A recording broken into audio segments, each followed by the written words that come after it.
کیا بات ہے. اللہم صلی.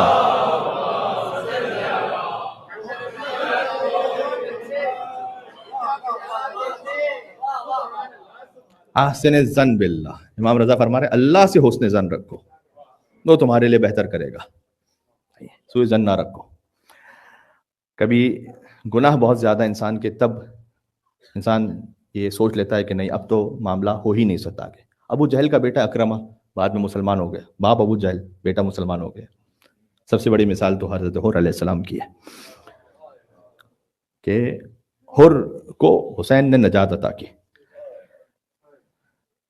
یہ تمام گفتگو سننے کے بعد جو ایک جذبہ پیدا ہو، اس میں ایک بات کا اضافہ کر دیں. سورہ حشر کی آخری 3 آیات کو ہو سکے تو پڑھتے رہا کریں. یہ وہ واحد پورشن ہے قرآن کا جہاں 17 مرتبہ اللہ سبحانہ وتعالیٰ نے پے در پہ اسماء حسنہ کا ذکر کیا ہے. 17 ٹائمز. سورہ حدید میں بھی اول والآخر والظاہر والباطن وہ 4 مرتبہ ہے. یہاں 17 ٹائمز ہے. واللہ الذی لا الہ الا ہو عالم الغیب والشہادہ.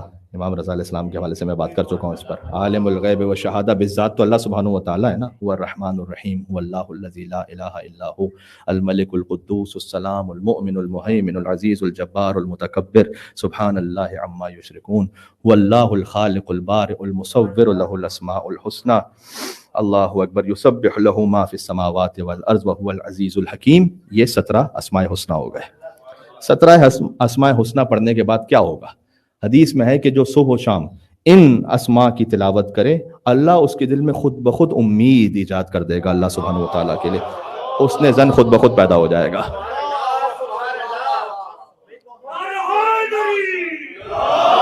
یا علی ابن موسیٰ علیہ السلام. بات ختم ہو گئی. مل کے صلوات. اللہم صلی علی.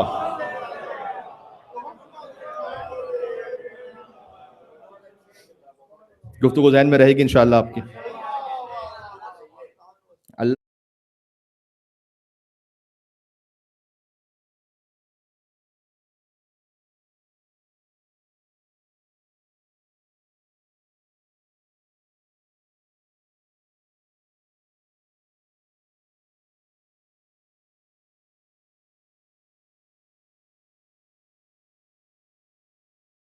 اب وہ ہے جو آپ سے موالات رکھے وہ حامل سعادت ہے. وَهَلَكَ مَنْ عَادَاكُمْ.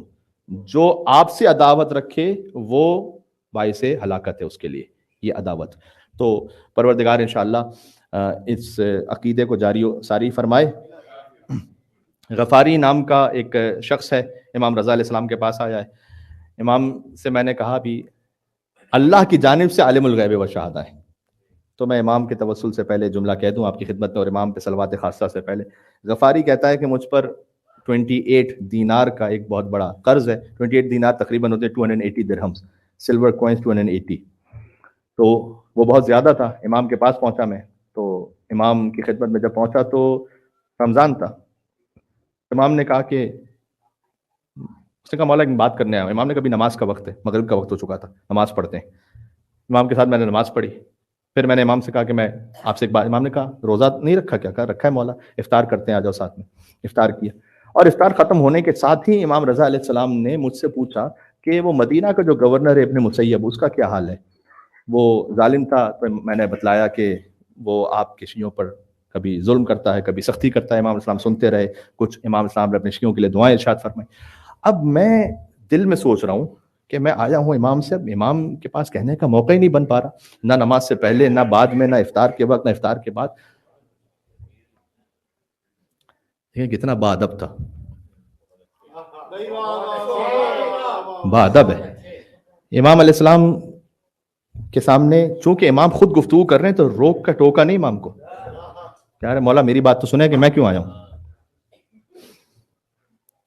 بعض لوگ کہتے ہیں نا مولانا اپنی ہی سنائے جا رہے ہیں، ہمیں تو سنیں. آپ مولانا کو کہہ سکتے ہیں، اس سے آپ کا ایمان کوئی خراب نہیں ہوگا، لیکن مولا کو تو نہیں کہہ سکتے. اٹھ کے جانے لگا کہ ٹھیک ہے آج اس کا مطلب ہے کہ مناسب موقع نہیں کہ میں ہم سے کہوں. دروازے تک پہنچا، امام نے کہا رکو. وہ رخت خواب اٹھا، اس کے نیچے ایک تھیلی رکھی ہوئی ہے، لے جاؤ اپنے لیے. وہ میں نے چپ چاپ اٹھائی. امام نے کچھ لوگوں کو ساتھ کیا تو ان کے سامنے اچھا نہیں تھا کہ صاحب نے کھولوں میں. امام کے حکم سے گھر پہنچا تو دل میں دعا کر رہا ہوں کہ کم از کم 28 دینار تو ہوں.